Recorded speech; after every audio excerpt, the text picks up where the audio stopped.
I was still living with my parents when this happened a few years ago. My parents bought and relocated us to a new house for the final few years I lived there before I departed for college. Both the city and the majority of the suburbs were farther distant. In my opinion, it was kind of a mansion and felt extremely remote in the woods. Despite the fact that there were only the three of us, we had relatives that frequently stayed with us when we lived there. Thus, I believe that was their justification for purchasing a larger home than we actually required. In any case, this week was a rare occasion when my folks took a plane to visit the rest of our family. They invited me to accompany them, but I chose to stay behind and keep an eye on the house, as I didn't want to miss a week of school and had to do all the catch-up work. I rapidly discovered that I disliked being alone myself in this new home. It was uncomfortable because the space was so big and had so many long halls with empty spare rooms.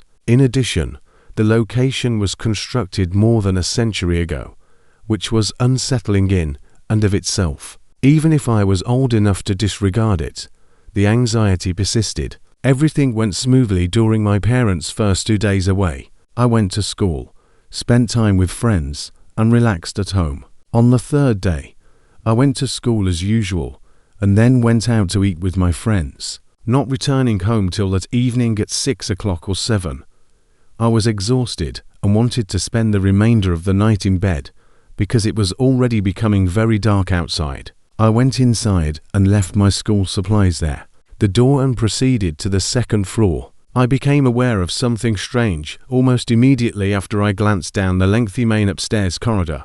The door to one of the spare bedrooms was open. It just made me feel uneasy again, even though I didn't think there was a real problem right away. I descended and peered into the extra room. Other than a bed and a few haphazard pieces of furniture, nothing could be found from that. Even after I shut the door, I was uneasy. The problem was that this hallway ended in my room. I can't see how I wouldn't have noticed this door being open until just now, given that I pass all of these doors several times a day. In this enormous mansion, I always detested it when the doors were left open, since it felt strange to pass so many empty rooms. I took a quick tour of the house before relaxing, just keeping an eye out for any indications that anything wasn't right, rather than searching every room. I tried not to let the open door frighten me too much, because I didn't see anything else. If it hadn't already been completely closed, it might have even opened on its own while I was away. In an attempt to calm myself, I walked to my room and turned on the TV. Regretfully, it was not very helpful. I couldn't stop thinking about how alone I was in this enormous home with no way of knowing what was happening in any of the other rooms. It wasn't that anything was happening, but there was something unsettling about the unknown. It took me between 45 and an hour before I started to feel hungry for dinner. I walked out of my room and into the first level via the corridor. One other peculiar aspect of being in such a home was that the lights were hardly ever on. I had to walk by shadows and dark places all the time. I kept thinking I saw something in the distant living room when I was in the kitchen. The room was always dark and empty when I looked up. I felt like I was losing my mind.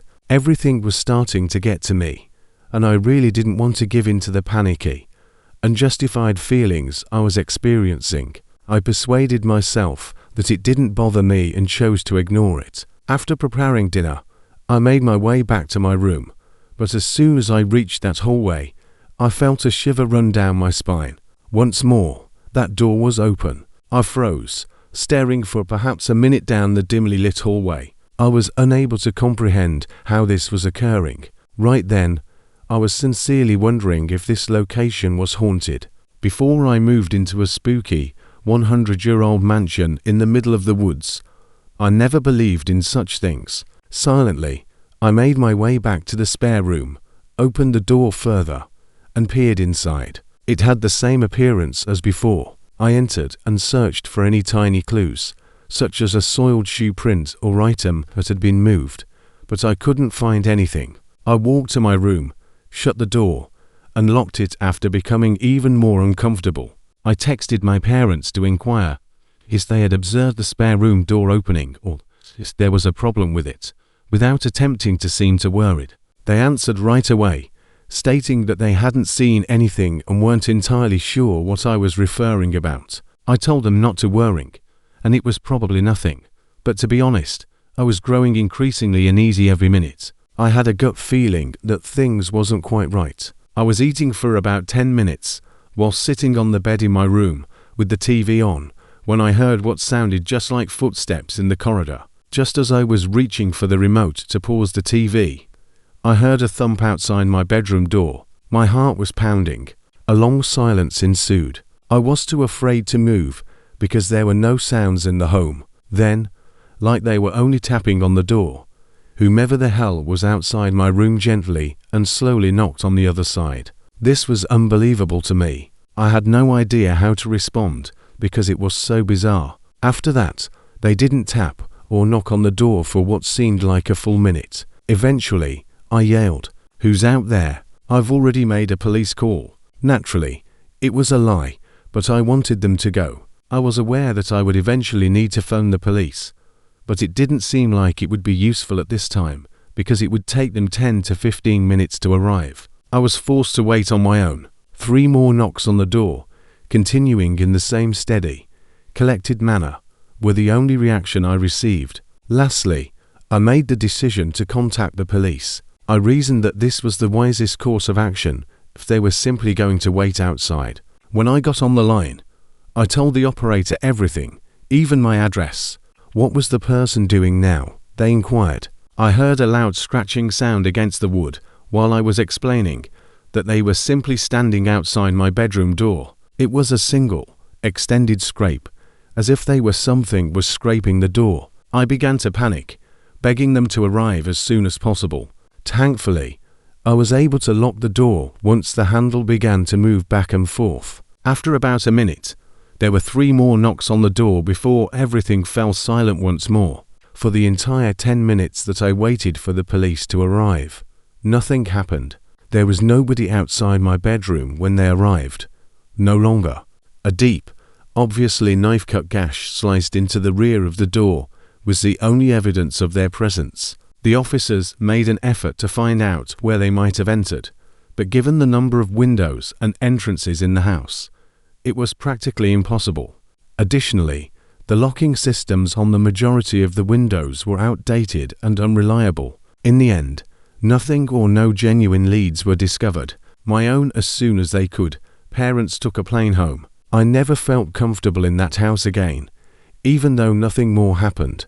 The woods around the house were unpleasant, and every vacant room and dark passage felt much more spooky. I thought I saw someone standing in the woods near the window barely a week after the incident, but it was dark, so perhaps it was just a shadow. Fortunately, my parents sold the property a few months ago, and I no longer reside there. Whatever was happening, we won't know who was stalking us at that residence. Friday night was really typical. I worked an hour away in the city, but I lived alone in a tiny suburban house.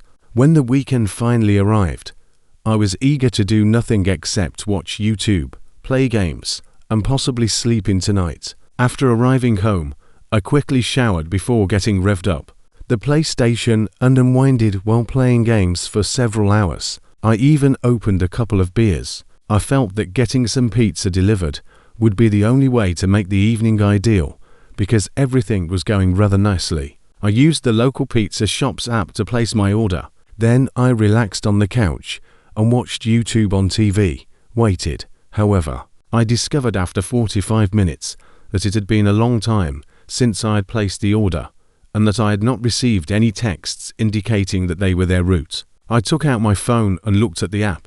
There was a delay, it said. The message was rather basic, though I can't recall exactly what it said. Essentially saying, "I apologize for the wait. Your order will be delivered shortly." It wasn't a huge deal. In any case, I was attempting to stay up late. Nevertheless, I noticed that my eyes were becoming heavy. Perhaps I was more exhausted than I realized. With YouTube playing in the background, I gradually fell asleep over the course of the following 15 minutes. The doorbell rang many times when I abruptly woke up. "Oh, the pizza delivery," I thought as I leapt from the couch. I had no idea how long the delivery man had been waiting for me, how long I had been unconscious. I ran to the door and pulled it open. I was still somewhat sleepy, and experiencing it didn't help at all to have a few beers earlier. A man was standing on my porch. I apologize. Maybe you didn't have to wait too long. What is the amount I owe you? I remarked wearily. The man was quite perplexed. I explained. How much do I owe you for the pizzas? I realized this guy wasn't even carrying any pizza boxes or anything else as soon as I finished speaking. No uniform either. His hands were crammed into his pockets, and he was wearing dark pants with a grey hoodie flipped over his head. The man seemed to be considering what I had said for a considerable amount of time before responding. However, he grinned and advised against being concerned. The pizzas were still en route. After that, he stopped talking and just stared at me as if that were a typical response. Even though I was exhausted and a little inebriated, I felt that was an odd reaction. If it was still on its way, why would he be here? I just said, okay. After a few more awkward moments of stillness, I shut the door. I scratched my face and tried to think again.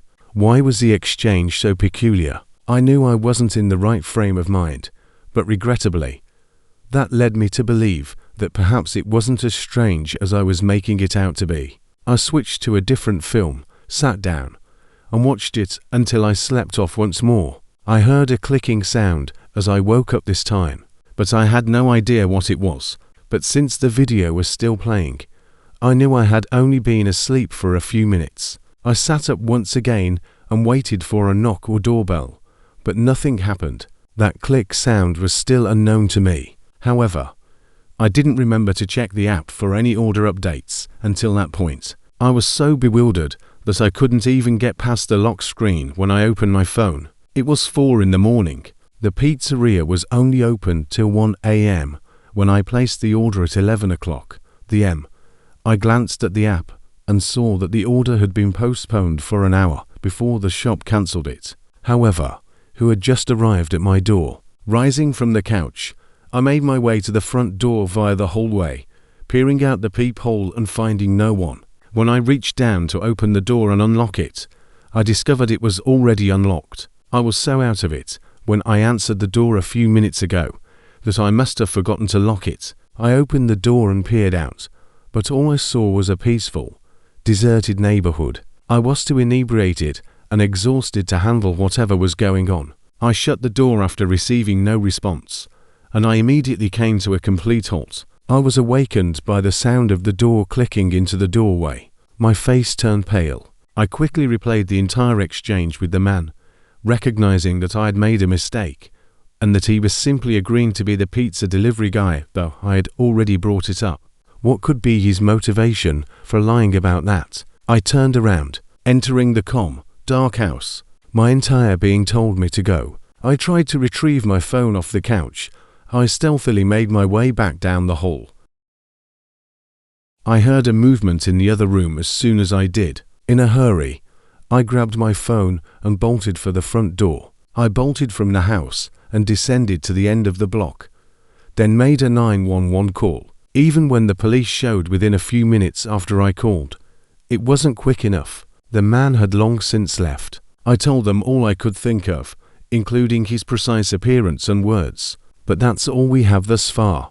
Additionally, unless it's probably going to be left there if something else occurs, I keep thinking about that night in an attempt to determine what actually transpired. However, I'm not sure. It appears that the cancellation of the order was really a terrible coincidence. Why this stranger was outside my house is the most important question. First, ringing the doorbell at 4 a.m. What did he have in mind at first? He was probably looking for vacant homes or simple targets to rob or worse. He could undoubtedly tell I was inebriated, exhausted, and not in the right frame of mind as I walked through the door. He reasoned that he could use that. Even if I didn't lock the door, I'm willing to wager he waited outside and listened.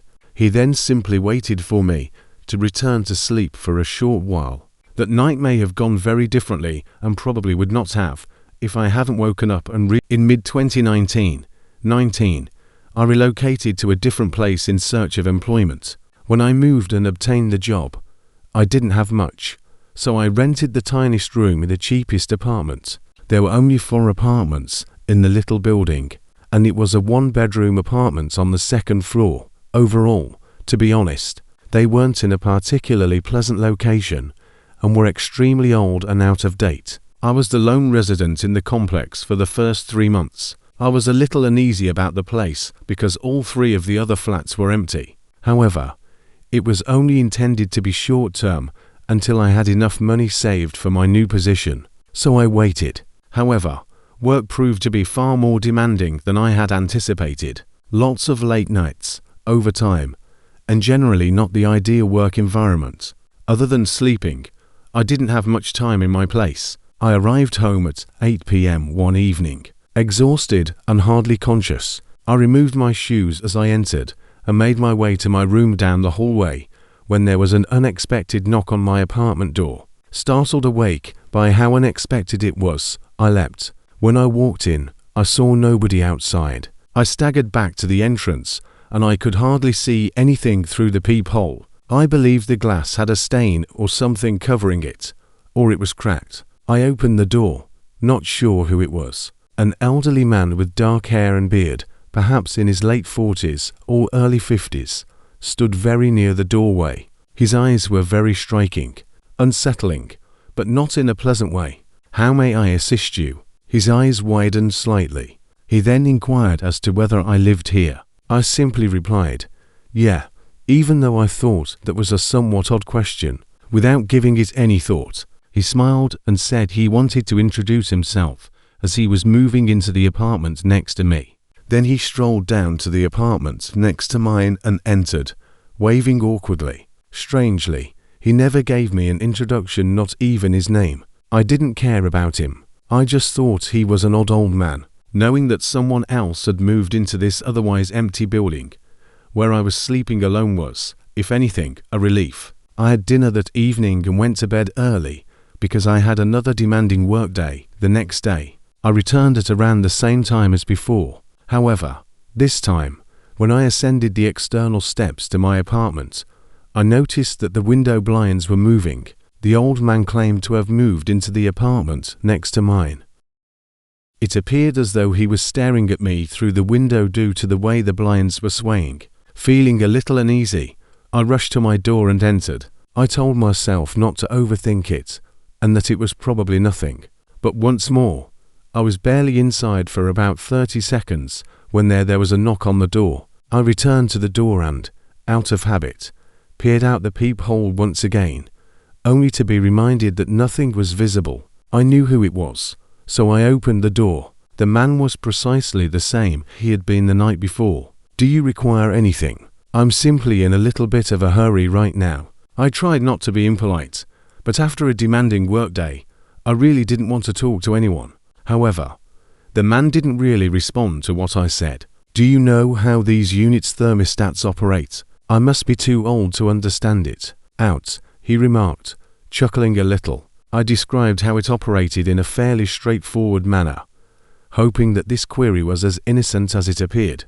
These devices, after all, just have a few buttons. It would be difficult to not comprehend them. He grinned and nodded, but he felt he had previously attempted what I had just said, so he asked if I could demonstrate. He apologized when I reminded him that I was in a rush, but he was acting a little pushy and passive-aggressive, claiming that it would only take 30 seconds, and that he truly needed my assistance. To be fair, it was quite cold outside in the dead of winter, so I would feel awful if he truly couldn't get his thermostat to function. I folded after a while and said, "All right. I suppose I simply believed it would make him stop bothering me." He guided me to his apartment by leading me down the balcony. The door was ajar already.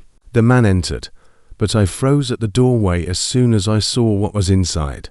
His apartment was deserted. It was filthy, and there wasn't a single piece of furniture or even a moving box, with the walls paint flaking off. Just by glancing at it, it was obvious that this apartment had never been rented out. A foul smell coming from the doorway was even stranger.